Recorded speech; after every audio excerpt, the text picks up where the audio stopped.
Dana White confirmed that Tom Aspinall will be the backup fighter for John Jones versus Stipe Miocic. Hello, everybody, and welcome to Against the Fence, where you know this is the place to be if you're obsessed and passionate about the UFC. We'll talk about that backup option. We'll also talk about how high will Paddy Pimblett rise in the UFC's lightweight division. We'll talk about Belal Muhammad's next challenge and perhaps what's going to play out in the top half of the welterweight division. We got some updated rankings from UFC.com, and there'll be much more to go through. How you all doing? It's been an absolute scorcher of a day over here in the UK. It's been boiling hot, 30 degrees, which is very high for us, but unfortunately we have been stuck indoors working away instead of being on the beach. So if you've been able to get outside at all, let me know as well in the comments section. Don't forget to hit like on the video and hit the notifications bell as well, so you know when we are next going to be dropping live with these live shows. Yes, Brother B's in the house already, who says kaboom. Brother B's been waiting anxiously. How are you doing, Brother B? How are you enjoying your summer holidays at the moment? Surely it coming to an end at some point soon, eventually. But hope you're enjoying yourself, brother.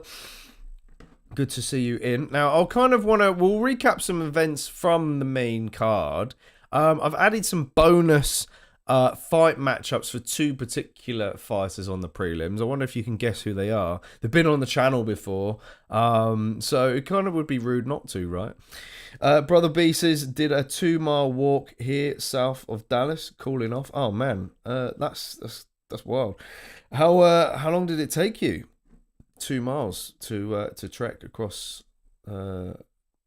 just 2 hours. So there's a little. What am I getting up here? It's not working.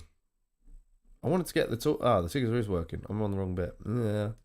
Flashing up the talking points once again for those who are just joining us. These are the things that we're going to be talking about tonight in tonight's show. Not exactly like the most jam-packed of live shows, to be fair, but we've got some really good things to talk about. Brother B says, yeah, school starts next week for teachers. Lol. Yes, back to it and all. Students return in 2 weeks. Oh, so time is ticking down for you, Brother B. But it's good to see you in the chats as always, my man. Can't wait to hear what you've got to say on some of these potential matchups that I've got and any potential matchups that you might want to make yourself. Didn't time it just trying to do better with the health and food choices? Well, we've all got to be doing that, I guess. We've all got to be doing that. I'm glad you've decided to take action on it and do a lot better than I have, as soon as I had Popeyes twice a few days ago over the weekend and pizzas and all sorts. So, yeah. Yes, Breezy. Yo, morning, Governor. Evening, sir. How we all doing? So to before we recap the events from the main card, I've got fight matchups that I want to make for Modestas Bukauskas and Nathaniel Wood. Both guys have been on the channel before. Let's get rid of this sidebar now that you know what we're going to be talking about. For Modestas, now previously he's expressed interest in fighting OSP over Simpru. However, yesterday, or was it today? Was it this morning?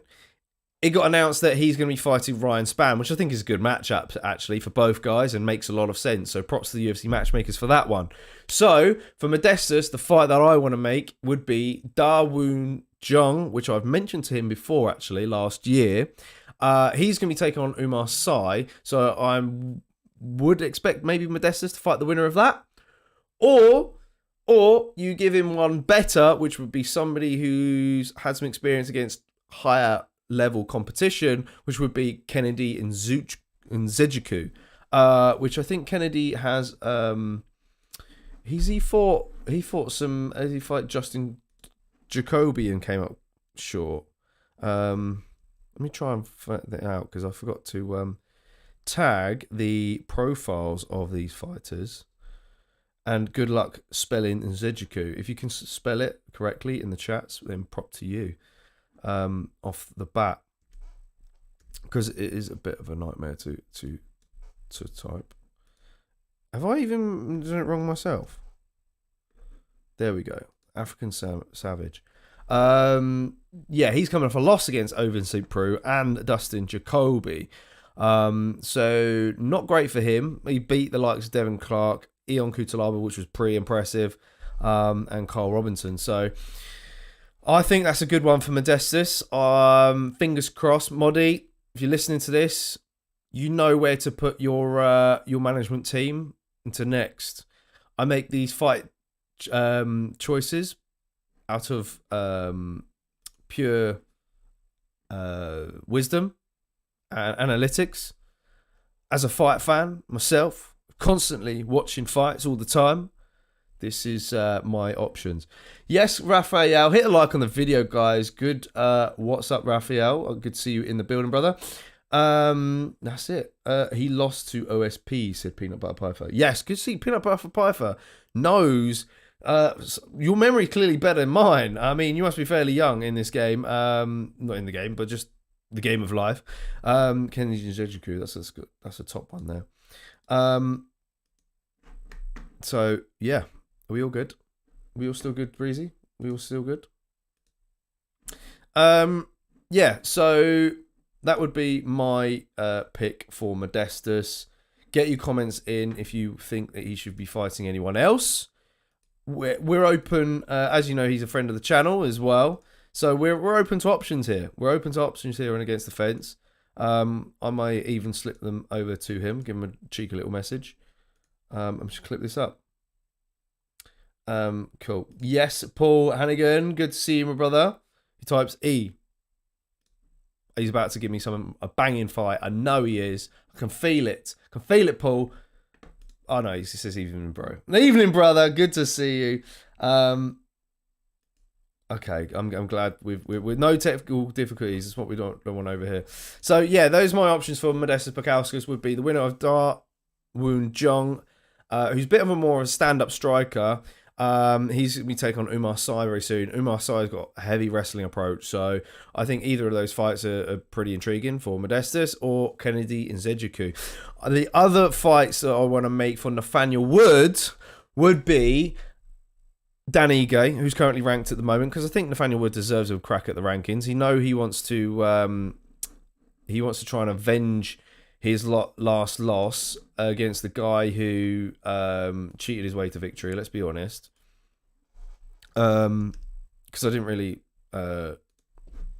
like his antics, pulling the gloves, pulling the cage, all sorts. Mohammed Naimov. If you make that fight outside of Abu Dhabi, I think Nathaniel beats him 100%.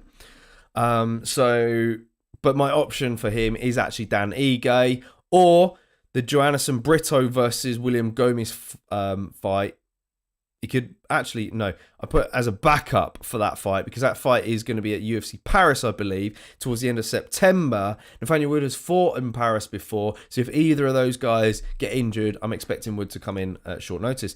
Providing he's fully fit, of course, he just went 3 rounds against Daniel Pineda, hard-fought bout. I barely caught that fight, which kind of really annoyed me because we had a lot of technical issues setting up for the watch-along of the weekend. So I was kind of running around back and forth for that and barely paid attention, unfortunately. So, yeah, let us know what you think of that about that. Breezy says Esparza versus Rose 2. Has that been announced just now? I've not seen that. Where have you been that out, Breezy? Brother B says, love Dan Ige, mad respect to him. Yeah, tough one. Paris? Is it Paris? I think I know what you mean, Breezy. But Paris could be on the cards. I don't know if we'll make it down there. Will we make it down there? It's going to be a little bit of a rush back, right? We'd have to fly. Better check the flights, didn't we? Get me nice and early. We'll see. We'll see what we can do. Oh, I see. Breezy saying, no, you said banging fights. So, okay. Well, come on in. Joe Shenton, who says, I met you in Manchester day of the press conference. I don't know if you remember, but see what I mean by Tom would sleep Jones in a minute. Yes, Joe. Good to see you in, brother. Do remind me. I might remember you. Were we talking... did we record some content with you talking about some upcoming matchups? We met so many people over in Manchester. If so, let me know which matchup you're talking about. I think I do remember you. You are the Marab Dwalishvili fan, aren't you? Good to have you in the live show for the first time. Smash a like on the video. Hit the notifications bell as well, because we're doing more live shows than this. We're doing every aftermath show for every pay-per-view. We've got shows that are going to bring in you guys, the fans, as guests on panels. That's a new segment we're trying out at the moment. We do fighter Q&As where you guys pop questions in the chats and we read them out to the fighters and get your questions answered. We also do breakdown shows for the pay-per-views as well. All sorts here on the channel. Fan cams, you name it. Murad versus... See, I remember. The memory is still kind of there, guys. My memory is pretty poor. There you go. Even Breezy saying he's got pretty poor memory. But, yeah. Welcome on in. I only remember Big Si. Big Si was a laugh, to be fair. Yeah, it's hard to not forget Big Si. Paul Hannigan says, no point Tom being a backup. Jones would never take a late replacement fight. Remember Chael. Do you know what? I think I agree with you there, Paul. And we were saying this after the watch along in the car on the way home. We felt that if anything happens, maybe the UFC could pin Stipe's arm behind his back and make Stipe take a last minute fight. Or would they completely scrap it again? Because I think you can't completely scrap the fight twice in a row. You've got to shove Tom in there with either of those guys. Can't wait to get into that a little bit more later on. Joe says, haha, Big Si was there when I was. I do remember, yeah. Yeah, much love to Joe in the chats. Make him feel welcome. He's been in to our live shows for the first time. And of course, early pay-per-view for us in the UK this coming weekend. Abu Dhabi, Corey Sanhagen. I think you said I look like Corey Sanhagen as well. Yeah, fight camp's been good, mate. Can't wait to smash Umar. Yeah, so make sure you tune in with the watch along for that this weekend. Let's head on then through to recapping some of the events from the main card. Arnold Allen picking up an impressive decision win against Giga Chikadze. Not really kind of surprised about Arnold's game plan at all in this. He executed it to a T. It was very well placed. We said in the build-up to the watch-along for our expectations that he needed to close the distance and not allow Chikadze to get off any kicks. He did exactly that. I was expecting him to kind of mimic the blueprint that Calvin Kattar put out, where he was switching stances when Giga was switching stances. But we didn't really see much of that, which was quite surprising. And we didn't see Arnold mix in any takedowns, really, as well. He controlled the fight on the feet pretty well. He landed great combinations, uppercuts, great head movement, great footwork. And I can't wait to see even more of him. What did you think of Arnold Allen's performance, guys? And get in the chats who you would like to see him fight next. We've got one fight option, which was one he called out. He made two call outs. One was Yair Rodriguez, which we've got down, and one I think was Brian Ortega. Brian Ortega is booked at the moment against Diogo Lopez. That's an insane fight. Paul says, any more news on Mo? Only the fact that he's kind of came out more with some tweets today, basically saying that the BS with from his camp saying that, or from journalists saying that he was flirting with PFL, trying to get a better deal than the UFC, was all false. It's all false. We've had a lot of comments about that, actually.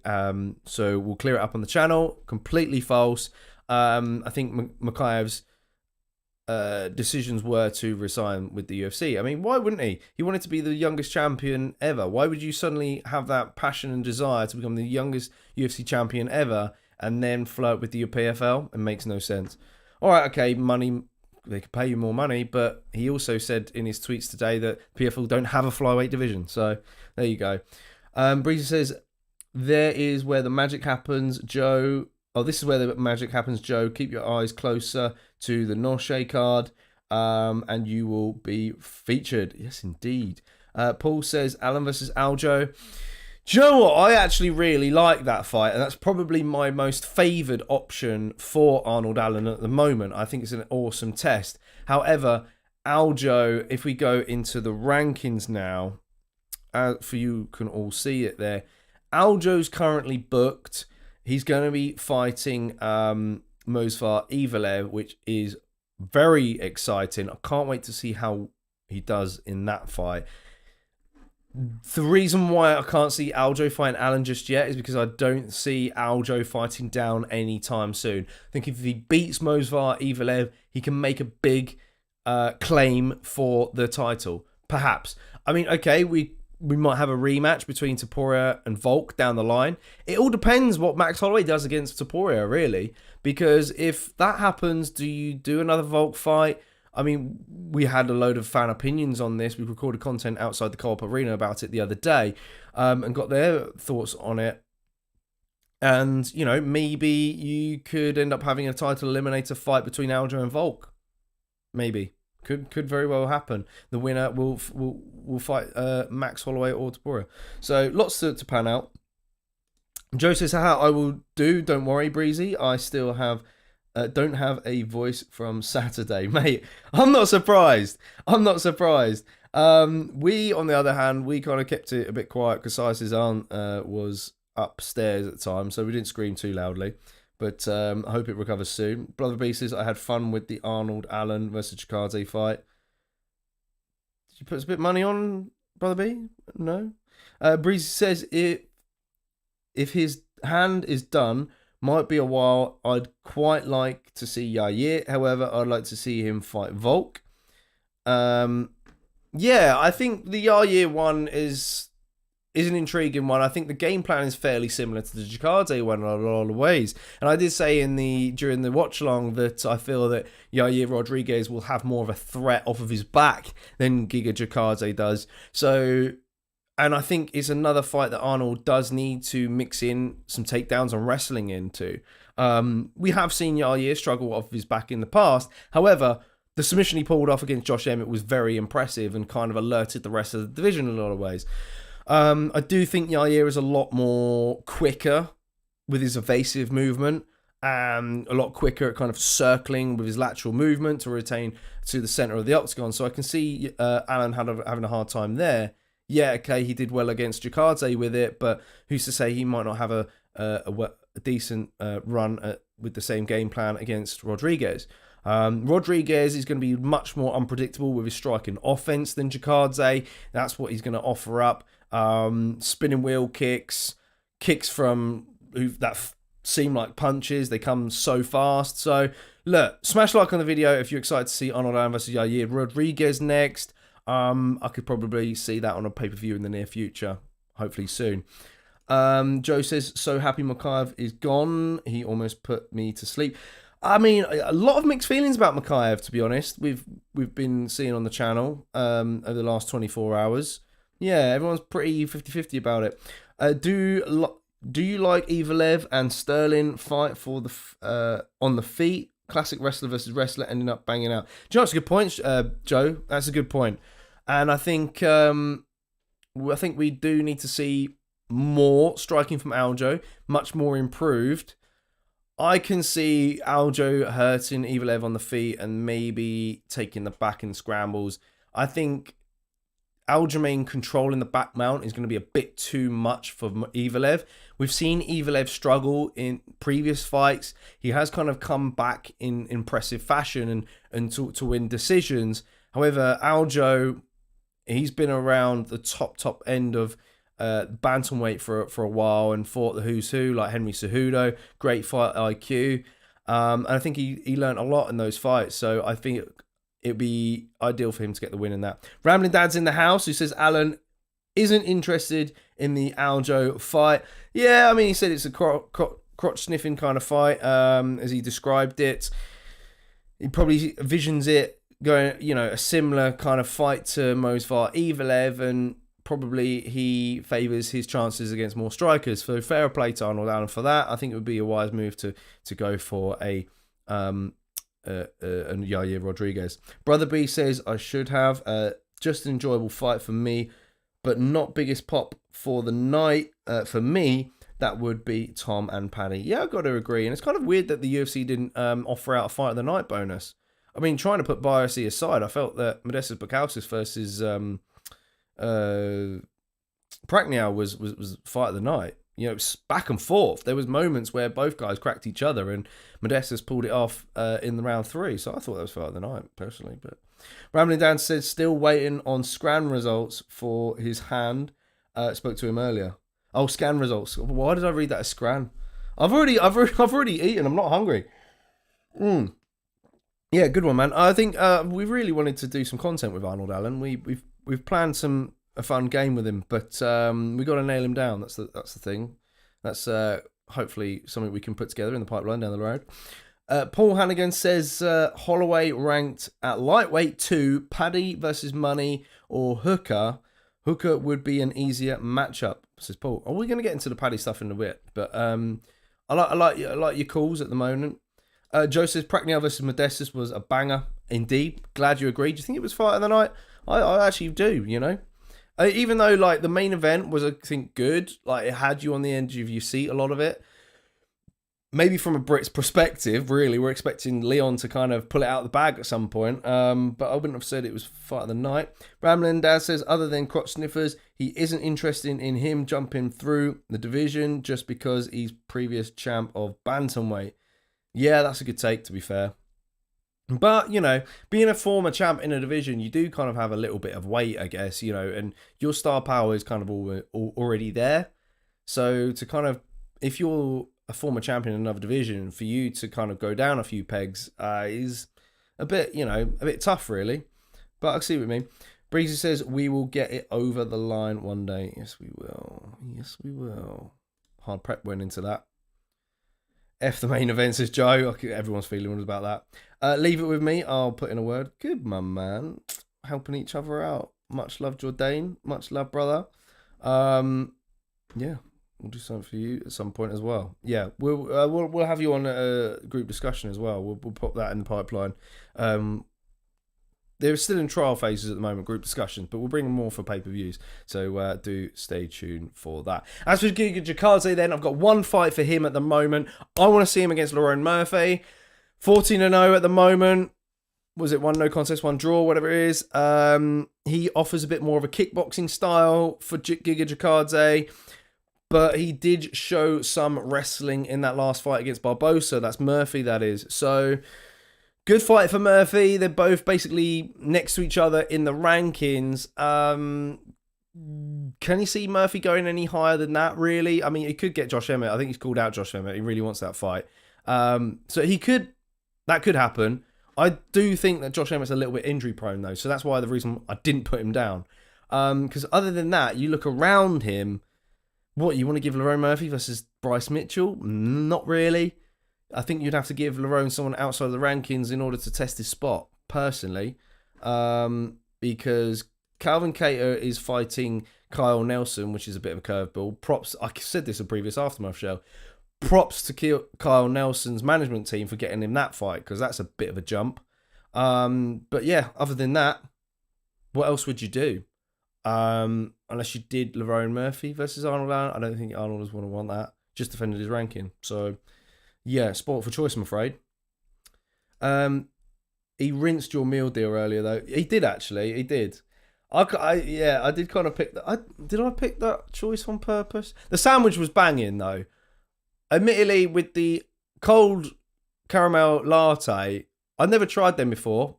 Felt like I wanted to spice things up a little bit, you know, to the usual choices. As for the yogurt, that was random. I couldn't decide snack-wise, so I just went with a yogurt. Joe says Modestus was definitely fight of the night, in my opinion. So that's to make his two of us agreeing on that. Breezy says, yeah, absolutely. Wild. Moddy didn't get bonus. Props to Parkin, but enjoyed the Moddy fight way more. Yeah, and Parkin getting the performance bonus was banging, to be fair. Fair play to him. Anytime, just let me know, says Ramdan. Couldn't believe Colin Loughran got punched all over 3 rounds. Yeah, me too, to be fair. Against a Jake Hadley coming in on short notice. 2 losses for Loughran, who talked the talk before he entered the UFC. I think it's kind of coming in to bite him on the arse a little bit. Breezy says if Moddy had KO'd him, he would have had the bonus. Good way of looking at it, Breezy. I was going to say bring back submission of the night. Do you know what I mean? Well, all right, there's a few submissions, but at least a big contender there. Rambling Dan said, Moddy came through some adversity in that fight and got it done. It was class to see him get back to winning column. Yeah, agreed. And like I said earlier, you know, and I will probably message Modi these fight matchups.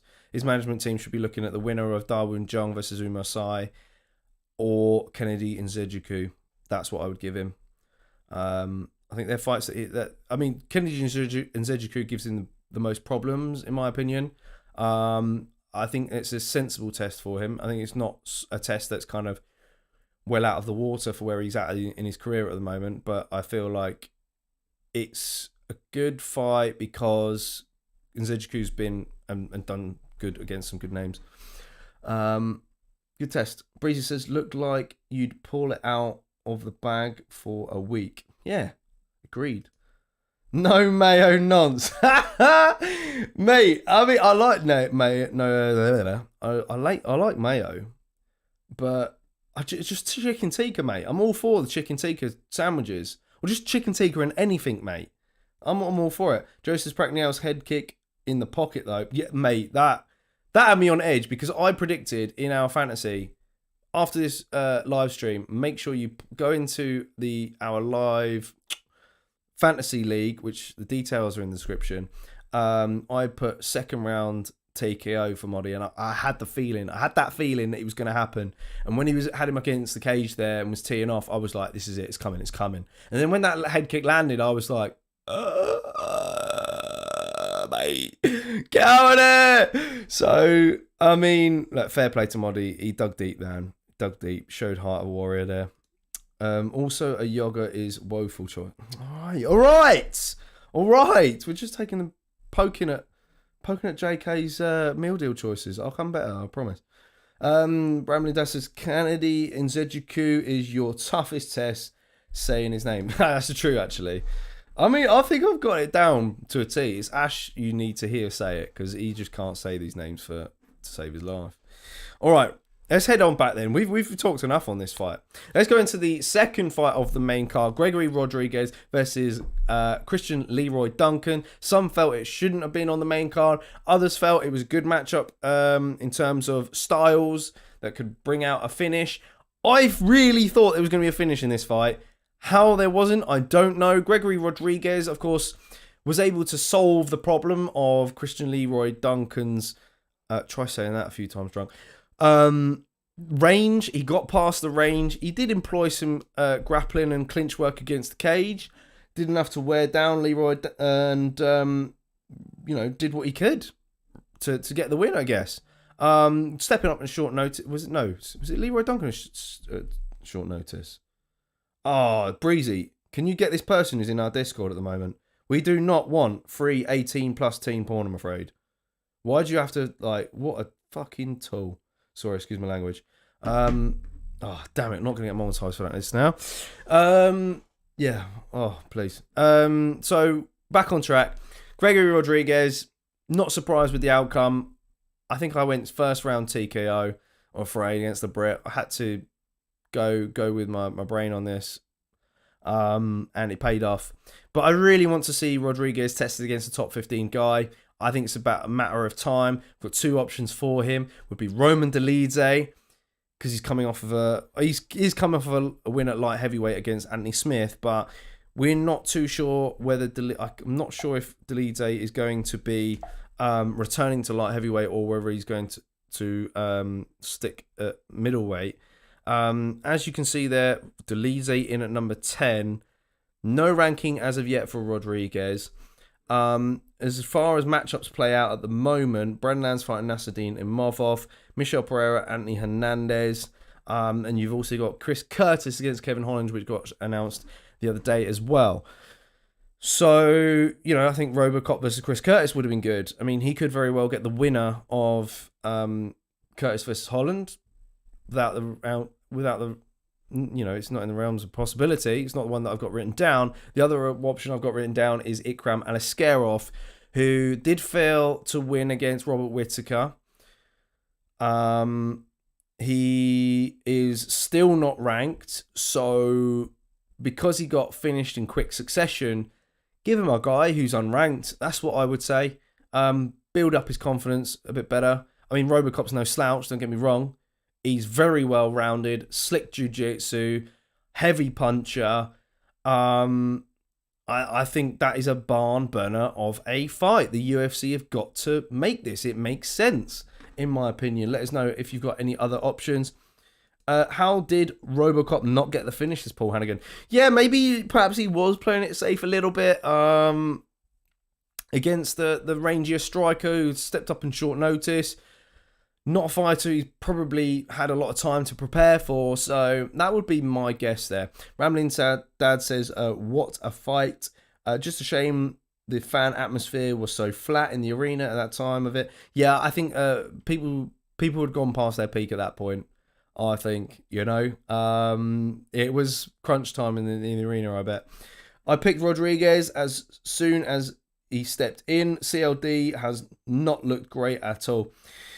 No, he hasn't. He fell short against Arman Petrosian in a bit of a stand-up kickboxing affair, which I thought he was going to do well in. He's been quite unlucky, I feel. Maybe he deserves to stick around and receive a bit of a step down in competition. The fights against Dennis Tuhulian made sense. Great win there. Great win against Claudio Ribeiro as well, and Dusko Todorovic. But maybe, somebody like a Bruno Silva, I would give him, who's just lost Chris Weidman back in March. Only one win in his last 6, so he's struggling. But he's also fought experienced competition. So stacked record, way more experience than Chris Leroy Duncan. But give Bruno Silva another crack, and I think that's your fight to make. The other option that I've got for CLD would be Marc-Andre Barriault, who last lost to Joe Pyfer back in June. I think he got knocked out in the first round. Powerbar is a tough one for CLD to manage.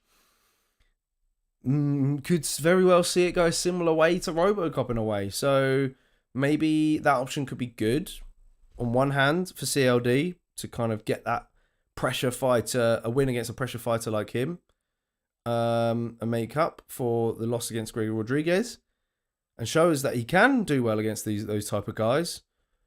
Or is it just a horrible matchup for him? Do you want to give him more of a kickboxing style who's not as relentless on the feet? Paul Hannigan says Pereira. Which Pereira, Paul? Michel Pereira. Michel Pereira is currently booked. But yeah, maybe loser of Michel Pereira versus... no. Both guys are still ranked. I think it's too soon. But for Robocop, maybe you could get the loser of Michel Pereira versus Anthony Hernandez. I think that's a good option as well, if that's what you're trying to make. Rambling Dad says Costa versus Rodriguez.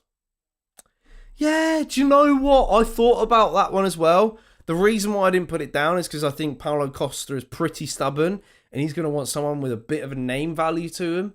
I think it's generally pretty difficult to get Paulo Costa a fight at the moment.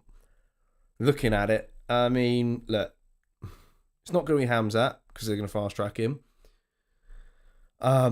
It's not...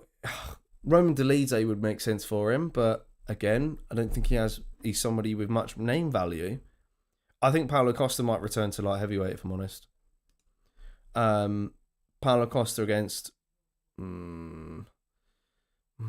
Rakic, hard sell still. Johnny Walker. There you go.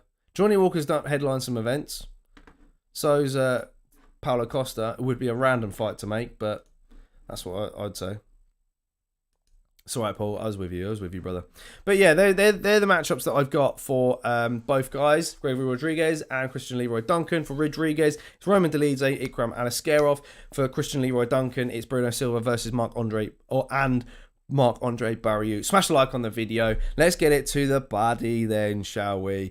Heading on back to that impressive submission win against King Green. Were you surprised by it?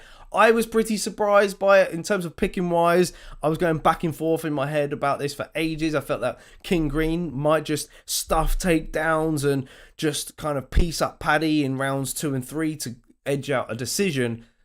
If it went past the first round and Green didn't shoot for that takedown, I could very well see that happening. Green, what was he doing? Shooting for takedowns against Paddy. It was pretty wild. Desperate attempt. I don't know. Mine just went blank or what? And then Paddy wrapped up that submission in such quick succession. He went for the guillotine first. Green popped out of the guillotine. Transition so slick to the triangle. It's like Paddy knew he wasn't going to get the guillotine, and he'd already prepared to jump for the triangle choke. But then he ended up inverting it to an armbar as well, and was able to put Green to sleep. Were you surprised? Yeah, mushrooms, says Paul. Sub was Paddy's best bet, says Rambling Dad. It was. No, it really was. That was the only way he was going to get it done in that fight, in my opinion. Yeah, okay, he looked good in the Tony Ferguson fight, and the fact that he scored takedowns and was able to show some ground control, which we'd not seen in the UFC. Against Green, bit more difficult task, in my opinion. But pass it and fly on colours. What would you guys like to see next from the baddie? And I guess the ultimate topic, which would go back to what we was talking about at the start of the show, is how far can you see him go in this lightweight division? Let's get it up then. There's the lightweight division. As you can see, Paddy's now in at number 15. He called out Renato Moicano. That's got to be one of the options. Win or lose, I think that could help, because Moicano will be fighting Benoit Saint-Denis. So he won't be moving anywhere in the rankings. He'll just go a few steps below. Perfect fight for Paddy to fight up. The other option for Paddy would be the winner of Matt Frevola versus Faraz Ziem, because then he can defend his ranking, because Frevola believes that Paddy should defend his ranking next. And I guess it should be, it's fair in a lot of ways. Of course, Paddy's going to get some special treatment, and he's going to get some exciting fights his way. The Moicano one would actually be a more exciting fight, I think, in terms of hype-wise. I guess style-wise as well, because Moicano's got slick jiu-jitsu and slick Muay Thai. So, but I can see Paddy really struggling against Moicano. I think Paddy's best chances would be in the scrambles against Moicano. It really would be. I think he stylistically would be better suited for a Frevola or Faraz Ziem. But the UFC might also have other ideas. I don't know. They're going to be very cautious. Say if Dan Hooker loses to Mateus Gamera at the next pay-per-view, you could do Hooker versus Paddy Pimblett. At least Paddy will have a significant ground advantage against Hooker. Whereas with Frevola, I guess if Ziem beats Frevola, then doesn't really do anything for the Paddy in the rankings, does it? So there's the negative for making that fight happen. Renato Moicano is the most well-rounded option out of the options I've just mentioned. Ramlin then said, I had Sam Patterson and Paddy by sub on Chico Double. Check you out. Sam Patterson, man. Oof. The subs that guy's now pulling out after getting deaded by that Israeli geezer, Ashmu, I can't remember his name. Scary knockout. But yeah, fair play to him. Paul says, I was shocked but so happy for Paddy. Sick transitions. Ramley says, Luke Riley and some of Paddy's team sitting in front of me and they were going mental, missed an opportunity not filming their reaction. True, man. That would have been good. That would have been pretty solid, actually. Brother B says, I want the Moicano fight so bad ever since JK did his impression of Paddy Callout. Oh, yes. You know what? I completely forgot. I'm going to have to resurrect that video again. Show me the money. Paddy Pimblett, you're the guy. I want to fight to you. So, it was it was a solid call out for Moicano. Paddy definitely wants that fight now, so... Do you know what I mean, lad? It's just... I put bums in seats, lad. Do you know what I mean? Paddy one's a bit rusty at the moment. I didn't really do it much at the weekend. That's probably why. Paul says he can get a top 10. He would beat Hooker. I know he's fighting next pay-per-view, but it's like that fight for him. Yeah. That's a bit of a jump. I mean, Moicano and Hooker are big jumps. Moicano will be a good fight other than that, Hooker, but he's booked 2. Frivola on ranking defense would be good, but he's currently booked 2. Yeah, like I said, either of those guys, but I just can't see it, because I think the UFC could have made Frivola Paddy already. To make that fight when Paddy's defending his ranking, I just can't see the UFC making it, I'm afraid. Ramley Dad says, don't forget how Frivola came into his game. The ground game is legit too, but has chased knockouts recently. That's true. He's got some underrated ground game as Frivola. Not one to be messed with, so we shall see. Yes, Harris, good to see you, brother. Smash like on the video. He says, evening lads, just on those rankings, any fight with top 12 or above seems tough for Paddy. Yeah, my opinion, good Portuguese impression there. So someone understands their Brazilian and Portuguese accents. Nailed Moicano, Scouse accent flopped. Yeah, no, I'm a bit rusty on that one. Do check out the shorts that I did, though. Moicano and Paddy call-outs. Brother Brief can vouch. I was put on the spot. I put myself under pressure too much. Joe says Moicano half guards Paddy to death. Yeah. Eek. Yeah, Paddy's ceiling though, my opinion, I can't see him making top 10. Benoit Saint-Denis might make more of a rise towards the top 10 in future. Turner's a good fight for him. Tough one, but is I think a fight that Paddy could win. Above that, Fiziev, I can't see Fiziev getting caught in any submissions. Guy's he's got a granite chin. He's not going to get cracked. He's barely got a neck to latch onto. Has Fiziev even been finished by submission? No, he hasn't. He's been knocked out twice, though. So, yeah, can't see him beat Fiziev. Dariush, on the back end of his career, could be an inviting fight for Paddy into the top 10. Be an easy one, but then after Dariush, tough from there. Gamrot, he might have the size advantage against Gamrot. Gamrot's very quick though in transition and will probably be good at getting off of his back if Paddy was to put him down. Paddy's best bet would be catching him off of his back, triangle choke or armbar again. So maybe that fight would be a much more winnable one. Above that, can't see him beating Poirier, Gaethje, Oliveira, Sarukian, or Islam. We've got to see more improvements in his game, I'm afraid. But the UFC shouldn't really rush him too much, I don't think. Rambling Dad says, got to bounce. Have a good stream, mate. Talk soon. Yes, brother. Good to see you. Thanks for chiming in, of course. Much love. And yeah, we'll see you back in the next one. Harris says, Turner is usually first round or bust. Definitely a competitive fight. Yeah. I can see that being maybe an option as well that we can consider. As for King Ring, though, I've got one option for him. It would be Diego Ferreira, 19-5 at the moment. 2-fight win streak, coming off a TKO win against Mateusz Rebecki. I think that's how you said it. Polish names are off. That was back in March, and he looked solid in that fight as well. I thought he was going to struggle against Rebecki. But yeah, I think 2 guys been around for a little while in the UFC. Makes sense for King Green. That's what I would give him.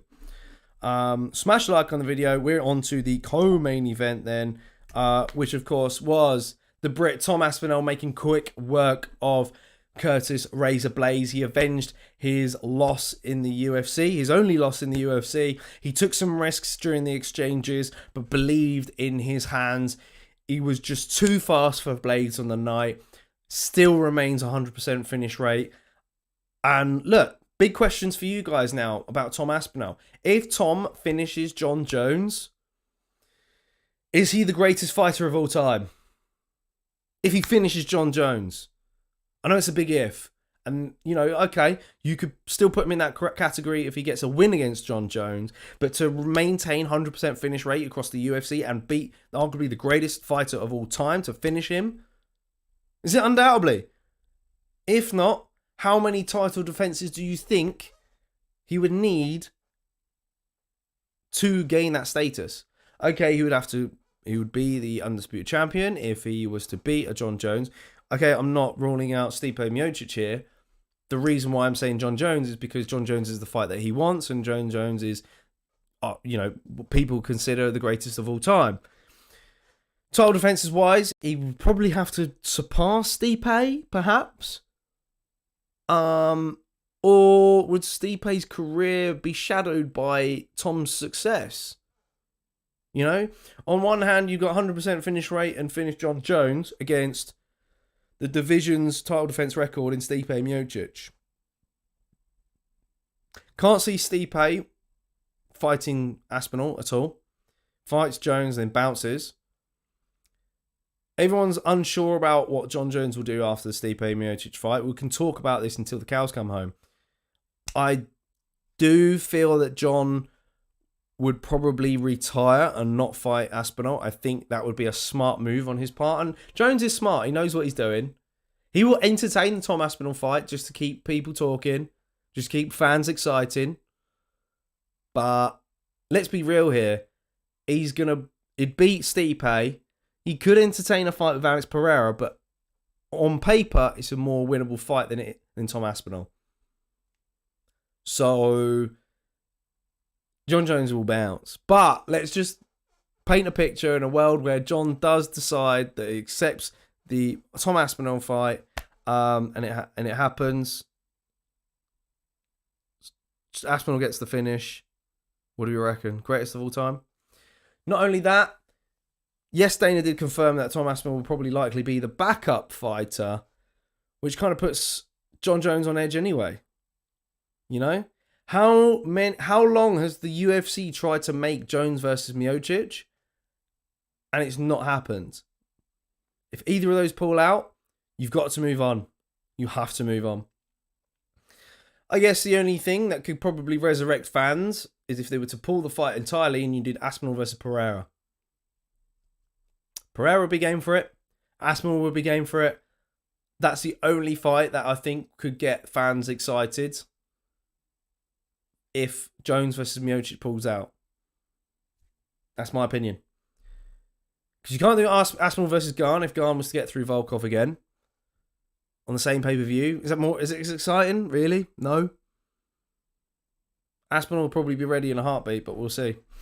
Brother B says we don't know until November at MSG. Yeah. Surely we should get an announcement soon. My guess would be next month, or probably next month we'll get an announcement. Brother B says fans don't always get their way. Aspinall deserves Jones. Agreed. But if YFB could throw up a Hail Mary, UFC super fight with Alex Pereira versus Tom Aspinall. Yeah, I guess it's a potential option. I think Pereira is hitting that kind of age at the moment, 35, where he's not got much time left, so you've got to make the most of it, right? And get the biggest fights possible. It makes sense. Can't see, like I said before, many a year or so ago, that I think the Izzy trilogy in MMA is the thing that ship a sail for that. So I think for Pereira, it's heavyweight. If you get another title defense under your books at light heavyweight. So yeah, what do you reckon? As for Curtis Blades, though, I'll pop the rankings up for you all to see. Blades drops down to 5th now. Pavlovich goes above him.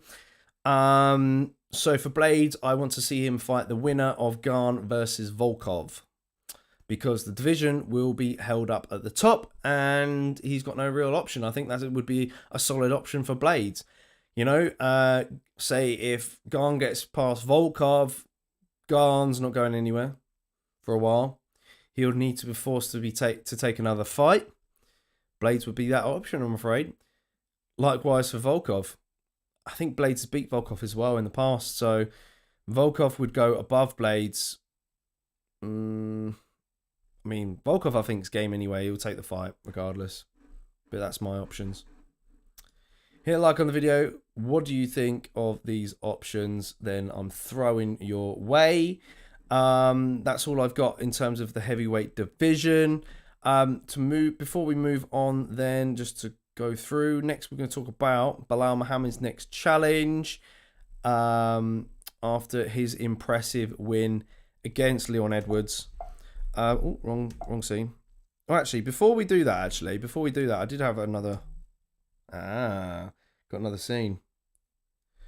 Here is the tale of tape between John Jones and Tom Aspinall, guys. I decided to put it together because this is the fight probably fans might most want, to be fair.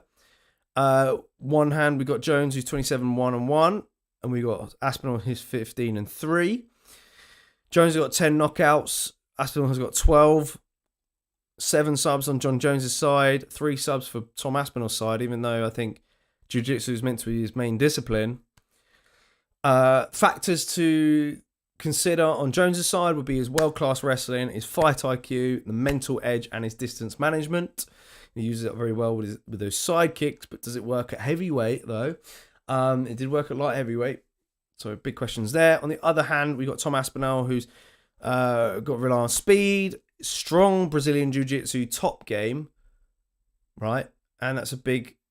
there's a reason why I put top game in there, because we've yet to see Aspinall be put on his back. There was a fighter that is likely to put Aspinall on his back. Okay, he passed the test with Curtis Blades. We thought Curtis Blades was going to be that test. Next guy in line would be John Jones. So that's definitely an area of Tom's game we're yet to see yet, is how good he is off of his back. But of course, he's got knockout power in this division, and he's got that 100% finish rate siding as well. So all of these things make such an exciting fight. Will we see it? Won't we see it? What do you guys reckon? Get in the comment section if you're not joining the live show, and of course, get in the chats as well. Let's head on back then to our last fight, the main event, which was Belal Muhammad, picking up the decision win against Leon Edwards.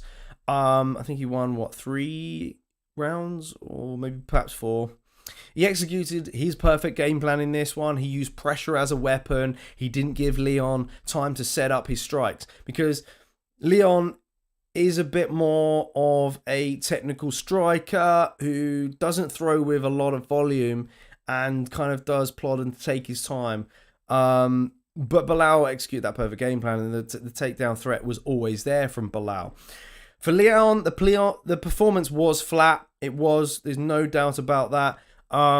He had success with the wrestling threat against Kamaru Usman in his last fight with Usman, and against Colby Covington, which led me to think, well, perhaps I'm feeling pretty confident against Belal here. That Belal's going to come out and kind of be a little bit more tentative, just like Colby was in that last fight. But no, that was the kind of difference. The difference was that pressure from Belal. And Leon didn't really make any adjustments during the fight. Some people criticised his corner for not giving him the best advice. But I think it all depends on, with the corner, you got to know your fighter, right? You got to know when fatigue's settled in, what is the best advice? Do you really want to kind of cloud their mind with technical advice when they might not be 100% there, or is that fighter a type of fighter who's going to come out more aggressive if you give him sort of more of a shouting to and a more motivational speech? So I think it's pretty clear that Leon is that type of fighter, because we saw it in that last round against Kamaru Usman when he won the belt. But the best offense that Leon had throughout the whole fight was when he had Belal's back in round 3. Couldn't sink in the choke, unfortunately, but it is what it is. Belal did well, I think, defensively, and props to Belal for winning the fight. So I said during the watch long, feels that, yeah, Belal does need credit, and I got to agree. Oh, I've frozen. I'm coming back. It's all good. That's weird. But yeah, that's what I would say. That's my kind of take on that. In terms of matchup wise to make next in the welterweight division, I think it's pretty clear. We've gone back and forth with a few of you guys in the chats, or on Twitter earlier. Some feel that you give Ian Gary Shavkat Rakhmonov because people just dislike Ian Gary. Here's how I see it playing out. I think Belal Muhammad will defend the belt against Shavkat Rakhmonov. I feel like the UFC almost owe him the title shot here. Yeah, okay, he was close to getting a matchup made against JDM, but I've heard other things. Kamaru Usman said on his podcast with Henry Cejudo that JDM could be the fight that gets made next for him. However, he's kind of waiting to be 100% healthy so that he can give the best possible performance that he can. Because look, some fighters don't really know their own body. You know, sometimes they feel pressured to go in there and get a paycheck, and they'll accept fights when they're not 100%. I think Usman would be doing the right thing, in my opinion, to sit out and wait for that. So Usman JDM could very well happen. And then the other fight that you've got to make would be Leon Edwards versus Ian Machado Gary. Make that fight happen, UFC. Dana White, Sean Shelby, Hunter Campbell. That's the one you got to make as a fight night in the UK. Preferably London. Because look, Manchester was great. It was too far for me. And we don't want to see another Manchester late card. So, yeah, make that fight in London. I think that would be one hell of an entertaining fight. Look, then there's a story there. There's a whole story to build on as well. For Ian Machado Gary, you beat Leon Edwards, you're next for the belt. He should be campaigning for that fight. All right, he beat MVP in a pretty decisive way. It was a close fight, but I think I had it scoring for Gary. But yeah, I think other than that, Colby's not fighting him.